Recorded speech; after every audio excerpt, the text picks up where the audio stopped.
अभी आगे देखना, छोटा सा वीडियो बताया, ज्यादा लंबा नहीं है। उस भविष्यवाणी में क्या बताया गया है जय गुरुदेव के द्वारा कि उस समय क्या होगा, कैसे तांडव मचेगा। आदमी सोचेगा कोई आदमी दिख जाए तो उसको काट के खा जाऊं, अन्न का दाना नहीं बचेगा, अन्न का दाना। और उस विकट परिस्थिति में गुरुजी कैसे आप और हमारी रक्षा करेंगे वो भी आप देखना, किस विधि से करेंगे। हमें भूखा नहीं मरने देंगे परमात्मा, किस विधि से और किनकी करेंगे वो भी आप देखना आगे वीडियो में। तो वो किला एकमात्र परम पूज्य सतगुरु रामपाल जी महाराज जी हैं। और जो व्यक्ति ये वीडियो देख रहे हो और अपना बचाव चाहते हो समय रहते, तो उन फर्जी नामदान केंद्रों पे जाके नाम दीक्षा मत लेना भैया, उल्टे मरोगे, उल्टे फंसोगे। सीधा सा उपाय है, सत्संग सुनो पहले। यूट्यूब पे किसी भगत से मेमोरी कार्ड लेके जो आपके संपर्क में आ जाए, कोई पुस्तक पढ़ के संत रामपाल जी महाराज जी के पहले सत्संग सुनो। अगर उनके आने तक आप सत्संग भी सुनते रहोगे और सत्संगों के माध्यम से वो जो नियम बताते हैं, जो बुराइयां छोड़ने के लिए कहते हैं, उनको आप छोड़ दोगे, आपका बाल विवाह का नहीं होगा, बाल विवाह का। और अगर उनको परमात्मा मान के, सत्संग सुन के, ज्ञान को आधार बना के कि धरती पे अगर कोई संत है तो केवल यही है, भगवान अगर कोई धरती पे है तो संत रामपाल जी महाराज है, अगर इतना विश्वास आपको हो जाए, उसके बाद में किसी भी सत्सेवक भाई बहन से संपर्क कर लेना। उसके बाद में अपने घर में परमात्मा की 3 समय की आरती करो, घर में देसी घी का खड़ी बत्ती वाला दीपक जलाओ, परमेश्वर को दंडवत करो, सत्संग सुनो, परमात्मा का शब्द सुनो। बाल बाका नहीं होने देगा परमात्मा, बाल बाका नहीं होने देगा, और कोई तरीका नहीं है। प्रकार की चीजें आगे युग में होने वाली है। जो लोग भगवान के साथ जुड़े होंगे, अच्छाई के साथ धर्म के रास्ते पर चल रहे होंगे, सिर्फ वही बचे। अब देखिए लास्ट पार्ट है, उसके बाद में हम परमपिता परमेश्वर जी की दया से थोड़ा आराम करेंगे फिर। तो ये लास्ट है कि वो विनाश का समय होगा, कैसा होगा, कैसा उसमें तांडव मचेगा, किस प्रकार से लोग त्राहिमाम हो जाएंगे, कैसी कैसी विकट परिस्थितियां पैदा होंगी। आप देखना आप इन चीजों को।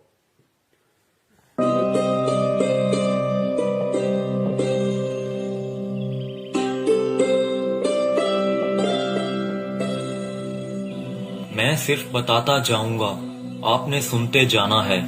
जिसे समझना होगा वो समझेगा, जिसे हंसना होगा वो हंसेगा।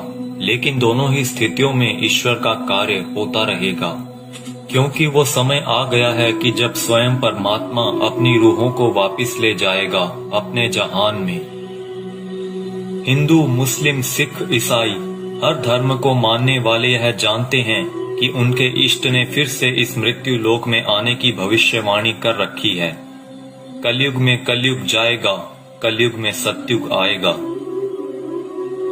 पाप और अधर्म को चरम तक पहुंचाने में कामयाब मनुष्य ने बहुत ही जल्द अपने विनाश की राह तय कर ली है, और जो पाप और अधर्म का चरम कलयुग के अंतिम चरण में होना चाहिए था, वो इंसान ने अभी ही हासिल कर लिया है। लेकिन अधर्म के विनाश के लिए हर युग में कोई न कोई महाभारत होती जरूर है। जब परिवर्तन होना होता है उस बीच संधि काल होता है, और संधि काल में ईश्वर प्रकट होते हैं और पाप और अधर्म का विनाश कर डालते हैं। देखो ये जगत वाले ये कह रहे हैं जब संधि काल का समय होता है, जब युग परिवर्तन होता है तो परमात्मा खुद प्रकट होते हैं, खुद प्रकट। सुनो इन बातों को। भारत होती जरूर है। जब परिवर्तन होना होता है उस बीच संधि काल होता है, और संधि काल में ईश्वर प्रकट होते हैं और पाप और अधर्म का विनाश कर डालते हैं।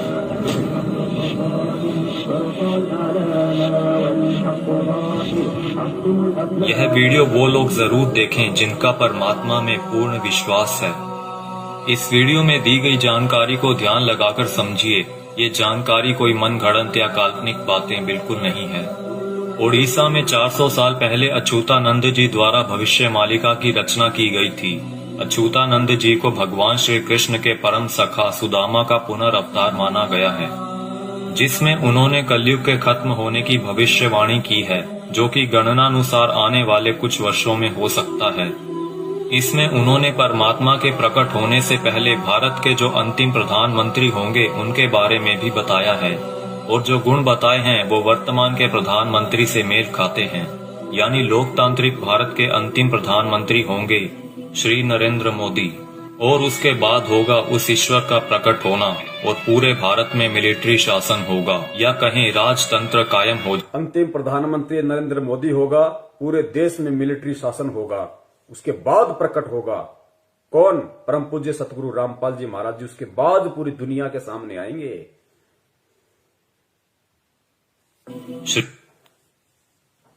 इसमें उन्होंने परमात्मा के प्रकट होने से पहले भारत के जो अंतिम प्रधानमंत्री होंगे उनके बारे में भी बताया है, और जो गुण बताए हैं वो वर्तमान के प्रधानमंत्री से मेल खाते हैं। यानी लोकतांत्रिक भारत के अंतिम प्रधानमंत्री होंगे श्री नरेंद्र मोदी, और उसके बाद होगा उस ईश्वर का प्रकट होना और पूरे भारत में मिलिट्री शासन होगा, या कहें राजतंत्र कायम हो जाएगा और पूरे विश्व में सनातन धर्म की पुनर्स्थापना होगी। हम बहुत ही भाग्यशाली हैं जो इस समय में जी रहे हैं जब इतिहास लिखा जाएगा और हमें उस दिव्य पुरुष परमात्मा को साक्षात देखने का मौका भी मिल सकता है।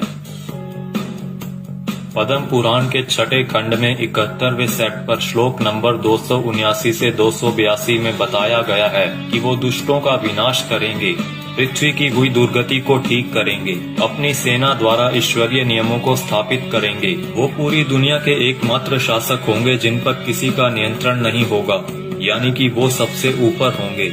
वो पूरी दुनिया पर धर्म की विजय पताका फहराएंगे और पूरे विश्व के लिए पूजनीय होंगे। जब वो सामने आएंगे तो देश में इमरजेंसी लागू होगी। पूरी दुनिया के टीवी चैनल्स के जरिए सभी लोग उन्हें जान जाएंगे। उनकी सेना होगी, एडमिनिस्ट्रेशन होगी और उनके समाज सेवी मनुष्य भी होंगे। फ्रांसीसी भविष्यवक्ता माइकल द नॉस्ट्रेदामस की भविष्यवाणियों पर पूरी दुनिया के लोग यकीन रखते हैं, क्योंकि वो हमेशा सच साबित होती रही हैं। जिसमें उन्होंने 2020 को एक बहुत ही हिंसक साल बताया है, जहां दुनिया के बड़े बड़े देशों में गृह युद्ध के हालात होंगे। 2020 में ही सदी का सबसे बड़ा आर्थिक संकट भी आएगा। इसी समय में लोग काफी जागरूक हो चुके होंगे और लोगों में एक तरह का आध्यात्मिक झुकाव देखने को मिलेगा। नॉस्ट्रेदामस की ये सभी भविष्यवाणियां सेंचुरी नामक पुस्तक में दर्ज हैं। उनकी भविष्यवाणियों में कुछ भविष्यवाणियां ये भी हैं, जल्द ही दुनिया का तारनहार जन्म लेगा। वो एक ऐसे देश में जन्म लेगा जिसका नाम किसी समुद्र के नाम से जुड़ा होगा। आप जानते ही हैं कि पूरे विश्व में प्राचीन समय से ही भारत ही एक ऐसा देश है जिसका नाम एक समुद्र के नाम से जुड़ा है, हिंद महासागर। आगे नॉस्ट्रेदामस लिखते हैं, मैं उसे जब जब देखता हूँ मेरा सर सजदे में झुक जाता है। वो दुनिया को ऐसा ज्ञान बताएगा जो आज तक किसी ने नहीं दिया होगा। स्वयं को ज्ञानी विद्वान कहलाने वाले सभी उसके समक्ष नतमस्तक होंगे। वो सभी आत्माओं को वापस अपने देश ले जाएगा। माना जाता है कि ईश्वर के अवतार का प्रकट होना वैश्विक त्रासदी के समय में होगा। आज चारों ओर डर और हिंसा का माहौल है। तरह तरह की आपदाएं नित्य प्रतिदिन आती रहती हैं और आने वाला समय भी पता नहीं क्या लेकर आ रहा है।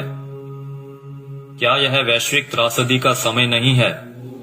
मनुष्य बहुत ही छोटा हो जाएगा और उसके सभी अस्त्र शस्त्र निष्फल हो जाएंगे। आज मनुष्य में नैतिक चारित्रिक गुणों का पतन होता जा रहा है और वर्तमान समय में चल रही महामारी के लिए मनुष्य के सभी प्रयास भी निष्फल हो चुके हैं। कई सौ वर्ष पहले हुए संत सूरदास और संत रविदास जी ने भी उस अवतार के लिए भविष्यवाणियां कर रखी हैं, जिनके ऊपर हमने अलग से वीडियो बना रखी है।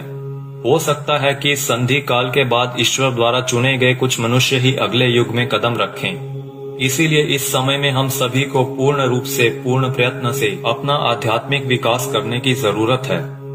लेकिन अभी आपने मथुरा के संत तुलसीदास जी की भविष्यवाणियों के बारे में तो सुना ही नहीं, जिन्होंने सन 1971 से लेकर आगे के कई सालों तक अपनी शाकाहारी पत्रिका के माध्यम से आने वाले समय के लिए बहुत सारी भविष्यवाणियां कर लोगों को जागरूक किया है। सतयुग एक दिन में नहीं आता। ऐसा नहीं होगा कि आप सुबह उठेंगे और चारों तरफ देखेंगे कि सतयुग आ चुका है। युग परिवर्तन का एक लंबा काल खंड होता है। युग परिवर्तन की बेला का एक बहुत बड़ा संक्रमण काल होता है। जब युग बदलता है, एक युग जाता है और दूसरा आता है। तब जहां दो युगों की टक्कर होती है, महाविनाश होता है। चारों तरफ त्राहिमाम मचेगा। बहुत अकाल मौतें हों। पुण्यात्माओं, कैसी परिस्थितियां होंगी गुरुदेव के जेल से बाहर आने से पहले? ये बाहर आने से पहले की बातें हो रही है सारी। गुरुदेव के जेल से बाहर आने से पहले कैसी परिस्थितियां होंगी, कैसा भयंकर विनाशकारी समय होगा, और विनाशकारी समय में कौन बचेगा, किस प्रकार परमात्मा उसको बचाएंगे, सुनना ध्यान से। और ये जगत वाले कह रहे हैं, वीडियो बनाने वाले, कि अगर हमें वो सतयुग देखना है तो हमने अपनी भक्ति को बढ़ा देना चाहिए, अपना आध्यात्मिक विकास करने की शुरुआत कर देनी चाहिए। है जब युग बदलता है, एक युग जाता है और दूसरा आता है, तब जहां दो युगों की टक्कर होती है, महाविनाश होता है। चारों तरफ त्राही माम मचेगा, बहुत अकाल मौतें होंगी। लोग कीड़े मकोड़ों की तरह मरेंगे, लाशें पड़ी सड़ेंगी, उनको उठाने वाले नहीं मिलेंगे, कौन किसको उठाएगा। अब देखना, जो भगत भाई बहन 50 गज के प्लाट के लिए मारामारी करते हैं ना बिना ज्ञान के, बना लो, उधार ले लो, ये ले लो, वो कर लो, गुरुजी ने मुझे क्या मुझे लाभ दे दिया, मेरा कोई प्लाट नहीं बन पाया, मेरी कोई नौकरी नहीं लग रही, ये हो गया, फलाना हो गया, बिना ज्ञान के जो त्रुटियां निकालते रहते हैं। सुनो, आने वाले समय में क्या होगा, ये दुनिया के प्लाट खाली पड़े रहेंगे, जाके बस जाना किसी में भी। काल होता है जब युग बदलता है, एक युग जाता है और दूसरा आता है, तब जहां दो युगों की टक्कर होती है, महाविनाश होता है। चारों तरफ त्राही माम मचेगा, बहुत अकाल मौतें होंगी। लोग कीड़े मकोड़ों की तरह मरेंगे, लाशें पड़ी सड़ेंगी, उनको उठाने वाले नहीं मिलेंगे, कौन किसको उठाएगा। बच्चा, आज आप मुट्ठी भर पैसे लेकर जाते हो और बोरा भरकर अनाज लाते हो। आप बोरा भरकर नोट ले जाओगे, लेकिन मुट्ठी भर अनाज नहीं मिलेगा, अन्न का दाना नहीं मिलेगा। नाली में पड़े रोटी के टुकड़े को देखकर सोचोगे कि उठाकर खा लिया जाए। अन्न का दाना नहीं मिलेगा, नाली में पड़े हुए रोटी के टुकड़े को देखकर सोचोगे कि खा लिया जाए, वरना मरेंगे। उस समय में परमात्मा क्या करेगा अपने भगत के साथ, जो वर्तमान में उनको परमात्मा मान के मर्यादा में रह के भक्ति कर रहा होगा। आगे देखना, कौन किसको उठाएगा। बच्चा, आज आप मुट्ठी भर पैसे लेकर जाते हो और बोरा भरकर अनाज लाते हो। आप बोरा भरकर नोट ले जाओगे, लेकिन मुट्ठी भर अनाज नहीं मिलेगा, अन्न का दाना नहीं मिलेगा। नाली में पड़े रोटी के टुकड़े को देखकर सोचोगे कि उठाकर खा लिया जाए। ऐसा भयावह वक्त आएगा कि एक इंसान दूसरे इंसान को देखकर सोचेगा कि कब मौका मिले तो उसको काट कर खा जाऊं। भाई भाई आपस में जान के दुश्मन बन जाएंगे। परिवार में झगड़ा झंझट, जाति जाति में झगड़े, समाजों में भीषण टकराव होंगे। मुल्क जाति में झगड़े, समाज में भीषण टकराव। दास ने बहुत समय पहले परमात्मा की दी हुई बुद्धि से एक पंपलेट बनाया था कि ये जो हिंदुस्तान में जो ये जगह जगह जो ये संगठन पैदा हो रहे हैं, हिंदू सेना, हिंदू युवा वाहिनी, राजपूत करणी सेना, भीम सेना, शिव सेना, बजरंग दल, ये बारूद के बम हैं, ये फटेंगे आने वाले समय में। आपस में ये जो कह रहे हैं ना कि जाति जाति की दुश्मन हो जाएगी, समाज एक दूसरे के दुश्मन हो जाएंगे, ये बारूद के बम हैं जो तैयार हो रहे हैं। सरेआम तलवारें और बंदूकें लहराते हैं कि हमारा भगवा, हमारा ये, हमारा वो। ये देखना, ये त्राई मान मचेगा, गृह युद्ध। का मिले तो उसको काट कर खा जाऊं। भाई भाई आपस में जान के दुश्मन बन जाएंगे। परिवार में झगड़ा झंझट, जाति जाति में झगड़े, समाजों में भीषण टकराव होंगे। मुल्क आपस में टकरा जाएंगे, बहुत जनहानि होगी। इतने लोग मारे जाएंगे कि 15-15 कोस पर दिए जलते दिखाई देंगे। दूर तक मकान खाली पड़े रहेंगे, उनमें रहने वाला कोई नहीं मिलेगा। जो बच जाएंगे और कहीं से कोई भटकता हुआ आ जाएगा तो कहेगा कि आप यहीं रह जाइए, साथ हो जाएगा। कई छोटे बड़े देश दुनिया के नक्शे से इस तरह गायब हो जाएंगे जैसे वो कभी थे ही नहीं। अभी आपने क्या देखा है? सूखा, अकाल, भूखमरी, बीमारियां, कोलाहल, कोहराम, बाढ़, महामारी। अभी आपने कुछ नहीं देखा, वो आगे आ रहा है। उसके एक बार से 200 गांव खत्म हो जाएंगे। बड़े बड़े शहरों का नामो निशान तक मिट जाएगा। ऐसी बीमारियां आएंगे कि डॉक्टर जिनका नाम तक नहीं जानते, वो कहेंगे हमने ऐसा पहले कभी नहीं देखा। ऐसी भयावह बीमारियां होंगी कि डॉक्टर अस्पताल से भाग खड़े होंगे, कहेंगे हमारे पास इसका कोई इलाज नहीं है। आप समझते हो सतयुग ऐसे ही चुपचाप चला आएगा? भयावह विनाश लीला के बाद जो मुट्ठी भर लोग बचे रहेंगे वो सतयुग का नया सूरज उगता हुआ देखेंगे। भयंकर विनाश के बाद में जो मुट्ठी भर लोग बचेंगे वो सतयुग का नया युग देखेंगे। वो पुण्यात्माएं होंगी जो भक्ति करेंगी, जो गुरु जी के चरणों में लगी रहेंगी, जो किसी भी पाखंडी नकली गुरु धर्म गुरु के कहने पे उनकी वाणियों का उल्टा सीधा अर्थ बता बता के पाखंडी, जैसे वो मदन पंथ में कौन है वो नालायक, ऐसे लोगों के कहने से, उनके बहकाव में आने से जो अपने गुरु के प्रति अपनी श्रद्धा को खत्म कर देंगे, विश्वास को खत्म कर देंगे, शक और शंका की दृष्टि से अपने गुरु को देखने लगेंगे, भक्ति और ज्ञान को देखने लगेंगे, वो आने वाले सतयुग का स्वागत नहीं करेंगे, वो नहीं बचेंगे उस समय तक। का नाम तक नहीं जानते, वो कहेंगे हमने ऐसा पहले कभी नहीं देखा। ऐसी भयावह बीमारियां होंगी कि डॉक्टर अस्पताल से भाग खड़े होंगे, कहेंगे हमारे पास इसका कोई इलाज नहीं है। आप समझते हो सतयुग ऐसे ही चुपचाप चला आएगा? भयावह विनाश लीला के बाद जो मुट्ठी भर लोग बचे रहेंगे वो सतयुग का नया सूरज उगता हुआ देखेंगे और सतयुग की अगवानी के साक्षी बनेंगे। मुझे जो करना था मैंने अपना काम कर दिया है, अब कुदरत अपना काम करेगी। आने वाले समय में यूएनओ भारत में चलेगी, सुरक्षा परिषद भारत में आएगी, विश्व का न्याय भारत में होगा, देश और दुनिया का तख्ता पलट होगा, छोटे छोटे राष्ट्रों का भारत में विलय होगा, देश में प्राकृतिक और दैवीय प्रकोपों से भारी जनहानि होगी, 20 करोड़ लोग एक झटके में लापता हो जाएंगे, आबादी बहुत ही कम रह जाएगी। भारत की बहुत कम आबादी होने पर भी भरपेट खाना नहीं मिलेगा, इतने कष्ट आएंगे कि लोगों की कचूमर निकल। भारत की बहुत कम आबादी बचेगी, कहते हैं उसके बाद भी भरपेट खाने के लिए भोजन नहीं बचेगा लोगों के पास में, ही कम रह जाएगी। भारत की बहुत कम आबादी होने पर भी भरपेट खाना नहीं मिलेगा, इतने कष्ट आएंगे कि लोगों की कचूमर निकल जाएगी। चारों तरफ विश्व युद्ध होगा, कीटाणु बमों का प्रयोग किया जाएगा, एक सफेद पोशाकधारी ही युग परिवर्तन का कारण बने। बंदी छोड़ सतगुरु रामपाल जी महाराज की जय हो। एक सफेद पोशाकधारी, क्योंकि ये जितने भी भविष्य वक्ता हैं विदेशी, ये जो परमेश्वर को देख रहे हैं, उस अवतार को देख रहे हैं, ये गुरु जी के वर्तमान रूप को देख रहे हैं। एक सफेद पोशाकधारी जिसका गौर वर्ण होगा, चरम विहीन पादुकाएं होंगी, मस्तक पे अर्धचंद्र का निशान होगा, ये सतगुरु रामपाल जी महाराज जी के वर्तमान रूप को देख रहे हैं। अपनी भविष्यवाणियों में उन्होंने वर्तमान समय को उन्होंने देखा था। एक सफेद पोशाकधारी ही युग परिवर्तन का कारण बनेगा। मिलेगा। और वो रूपानंद कह रही है कि वो उत्तराखंड में है, साधु संत है। यहां तो लाल कपड़े वाले हैं सारे, गले में मोटी मोटी रुद्राक्ष की मालाएं पहने बैठे हैं, कोई मुंडित है, कोई चंडित है, कोई जटाधारी है, कोई लंगोटाधारी है। सफेद पोशाकधारी तो केवल परम पूज्य सतगुरु रामपाल जी महाराज है। आबादी बहुत ही कम रह जाएगी। भारत की बहुत कम आबादी होने पर भी भरपेट खाना नहीं मिलेगा, इतने कष्ट आएंगे कि लोगों की कचूमर निकल जाएगी। चारों तरफ विश्व युद्ध होगा, कीटाणु बमों का प्रयोग किया जाएगा, एक सफेद पोशाकधारी ही युग परिवर्तन का कारण बनेगा। आप शीघ्र अतिशीघ्र उस आध्यात्मिक शक्ति के साथ जुड़ जाएं तो आपका बचाव होगा।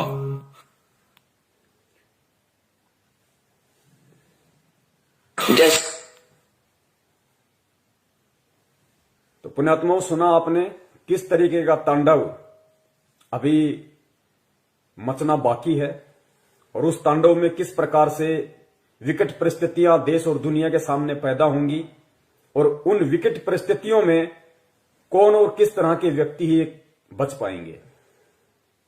ये भविष्य वक्ता हैं, ये जय गुरुदेव जी हैं। अगर इनकी भविष्यवाणियां सच ना हो तो गुरुदेव कभी भी इनकी भविष्यवाणी का जिक्र नहीं करते। ये सत्य हैं, ये होके रहेगा, क्योंकि दुनिया ने ज्ञान से भगवान को नहीं पहचाना। अब दुनिया को ठोकर लगेंगी तो दुनिया भगवान को पहचानेगी। भारत की बहुत कम आबादी रह जाएगी, उसके बाद भी भरपेट भोजन नहीं मिलेगा। दाने दाने को लोग तरस जाएंगे, दाने दाने को। और नाली में, गंदी नाली में अगर कोई रोटी का टुकड़ा किसी को दिख जाएगा तो सोचेगा खा ले उठा के। ऐसी विकट परिस्थितियां पैदा होना बाकी हैं और हम कर रहे हैं राजनीति। कभी बीजेपी को वोट, कभी कांग्रेस को वोट, कभी आरक्षणबाजी, कभी जाटों के आरक्षण में जाओ, माता बहनों को लेके जाओ, गुंडों की सीबीआई जांच कराओ। मस्ती सूझ रही है, मौज हो रही है। अभी देखना आगे चल के क्या बनेगा। भले तुम भगत हो, भगत वो है जो मर्यादाओं में रहता है, परमेश्वर को परमेश्वर मानता है। तो वो जो विनाशकारी जो समय जो बताया है भविष्य वक्ताओं ने कि दाने दाने को लोग तरस जाएंगे, ना कोई काम होगा, ना कोई धंधा होगा, ना कोई खेती होगी, कुछ नहीं होगा। उस समय जो लोग बचे होंगे वो भी भुखमरी के शिकार होंगे, दाने दाने को तरसेंगे। गंदी नाली में रोटी का टुकड़ा होगा, सोचे खा लो। तो पुण्यात्माओं, उस समय में वो परमपिता परमेश्वर, वो बंदी छोड़ सतगुरु रामपाल जी महाराज जो अवतारी पुरुष है, महापुरुष है, तारणहार है, वो किन आत्माओं की रक्षा करेगा और किस तरह से रक्षा करेगा। वो उन आत्माओं की रक्षा करेगा जो परमेश्वर को परमेश्वर मानेंगी, जो उन्हें मुक्ति दाता मानेंगी, हृदय से, आत्मा से, जुबान से नहीं। और घर में अन्न का दाना ना होने पर भी वो परमात्मा किस तरीके से अपने बच्चों की रक्षा करेगा। पुण्यात्माओं, सबसे बड़ा भविष्य वक्ता परमात्मा होता है जो आज धरती पे संत रामपाल जी के रूप में है। लेकिन परमात्मा स्पष्ट रूप से जिक्र नहीं करते, परमात्मा संकेत कर देते हैं। तो आने वाले जो समय है भयंकर, आप और हमारे रहते सहते जो समय आएगा, उस समय के लिए परमात्मा ने कई बार सत्संगों में संकेत किया है और इशारा कर दिया परमात्मा ने कि पुण्यात्माओं, किस प्रकार भगवान तुम्हारे साथ में रहेगा, चिंता मत करना, घबराना मत, मैं सदा तुम्हारे पास में रहूंगा। किस प्रकार दया करेगा परमात्मा, इस वीडियो को सुनिए पुण्यात्माओं और परमेश्वर के चरणों में नतमस्तक हो जाओ। कभी सपने में भी मत सोचना किसी और नालायक की तरफ, किसी साधु संत महंत पाखंडी की तरफ, किसी अन्य संत पंथ की तरफ जाने की सौपन में भी मत सोचना, वरना पतिव्रता धर्म से डिग जाओगे। फिर रक्षा करने वाला इस भगवान के अलावा दुनिया में कोई नहीं है। उस विनाश के समय में, उस संघर्ष के समय में परमात्मा उसी आत्मा के साथ रहेगा जो वर्तमान के संघर्ष में परमात्मा के चरणों में पड़ा रहेगा। काल हमें जो तोड़ने की कोशिश कर रहा है, जीव आत्माओं को डिगाने की कोशिश कर रहा है हर तरीके से, सतलोक आश्रम मैनेजमेंट हरियाणा के द्वारा नित नए पीले पीले पर्चे निकाल के ज्ञान विरुद्ध आदेश दे दे के हराम की कमाई, राजनीतियां करवा के, आरक्षणबाजी करवा के, ये काल की चाल है। ये उस विनाशकारी समय में आपकी रक्षा ना हो उसके लिए आपको तोड़ रहा है। आप सोच रहे हो हम गुरुजी के शरण में हैं, आप कांग्रेस को, बीजेपी को वोट दे रहे हो भगत होके, आरक्षणबाजी कर रहे हो, कुपात्रों को दान दे रहे हो, ये कोऑर्डिनेटर भक्तों की लड़कियां ले लेके भाग रहे शादीशुदा होने के बाद, इनको दान दे रहे हो, ये भगोड़ों को दान दे रहे हो, गुरुजी के कलयुगी झूठे मक्कार परिवार को, बेटा बेटी, उनकी पत्नी को आप दान दे रहे हो। ये उस विनाशकारी समय में आप अपनी गर्दन पे तलवार रख रहे हो। दान सुपात्र को दिया जाता है, कुपात्र को नहीं। मर्यादाओं से दूर हो रहे हो आप। ये रोहतक मुंड का जिंद दीवानी हरियाणा में जो ढोंग कर रखा है इन लोगों ने, आदरणीय गरीबदास जी महाराज जी के पाठ प्रकाश का 150 दिन से ये लोग धन प्राप्ति के लिए जो ड्रामा कर रखा है, तुम सोच रहे हो हमें पुण्य मिलेंगे। गुरुदेव कहते हैं तुम करत हो पुण्य होत है पापम, तुम पुण्य समझ के कर रहे हो लेकिन अज्ञानता में तुम पाप के भागी बन रहे हो। बचाव नहीं होगा तो किनका बचाव होगा उस समय और कैसे बचाव होगा? बचाव उनका जो मर्यादाओं में रह के परमेश्वर को परमेश्वर मान के भक्ति करेंगे, जो उनका जन्मदिन नहीं मनाएंगे, उनका बौद्ध दिवस नहीं मनाएंगे, उनके नाम पे किसी भी राजनीतिक दल के चमचे बन के नहीं रह जाएंगे। उनकी परमात्मा रक्षा करेगा जो वर्तमान के संघर्ष के समय को झेल लेगा।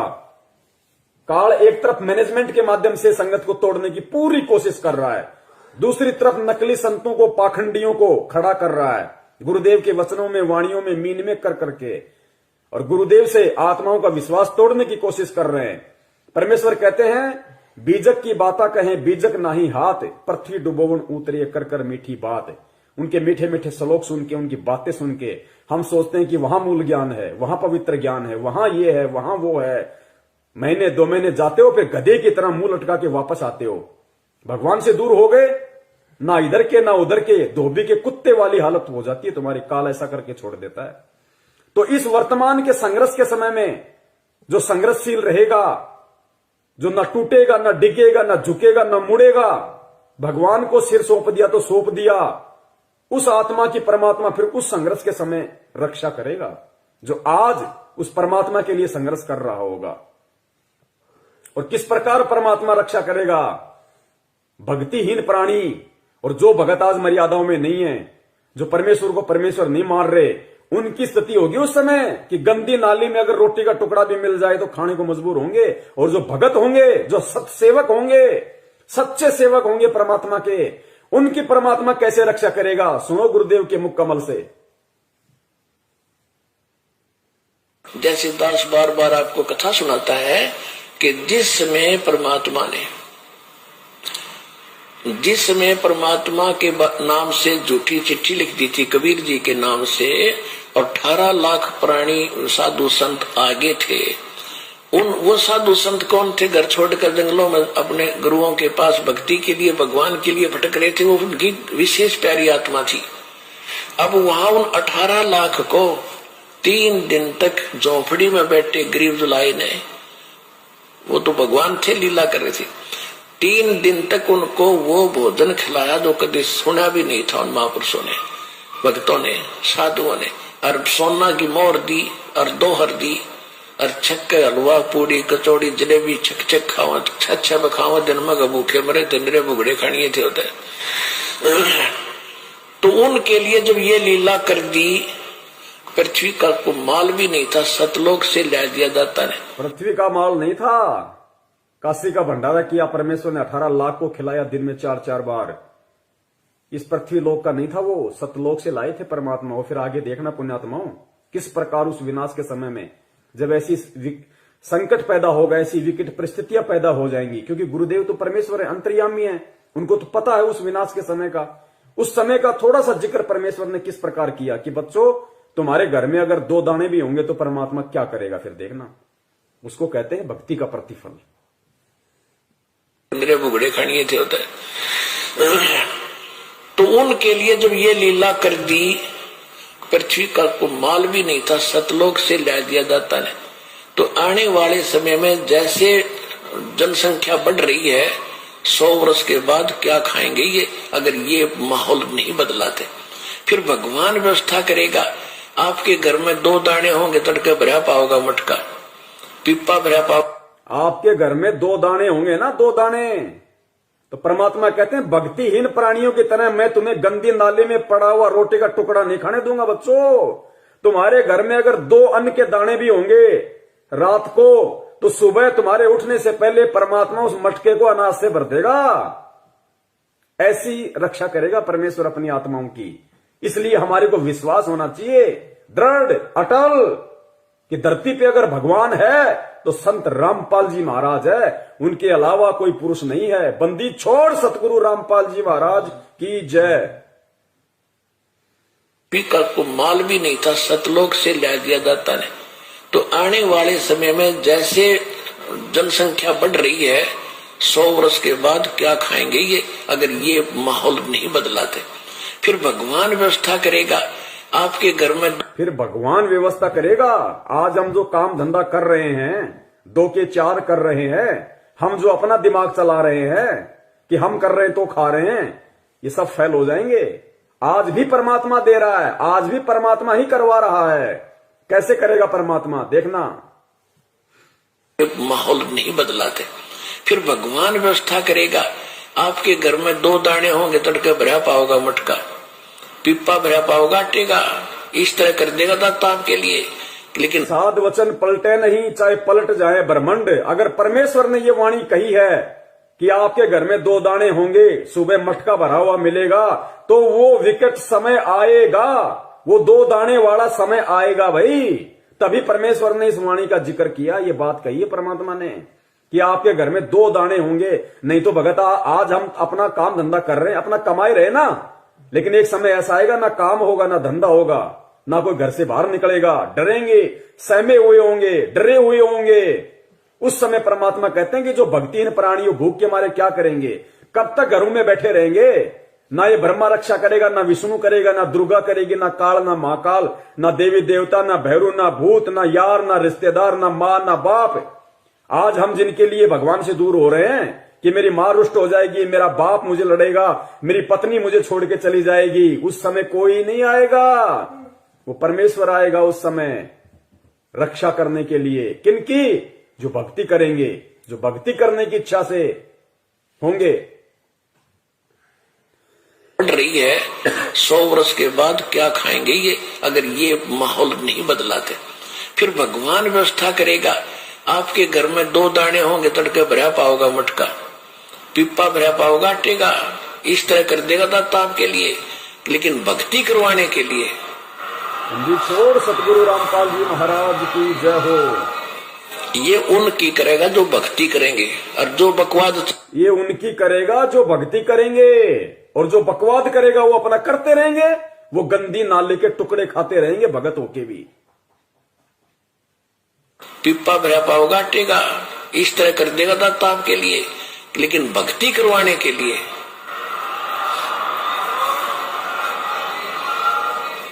ये उनकी करेगा जो भक्ति करेंगे, और जो बकवाद चाहोगे वो अपना करते रहियो।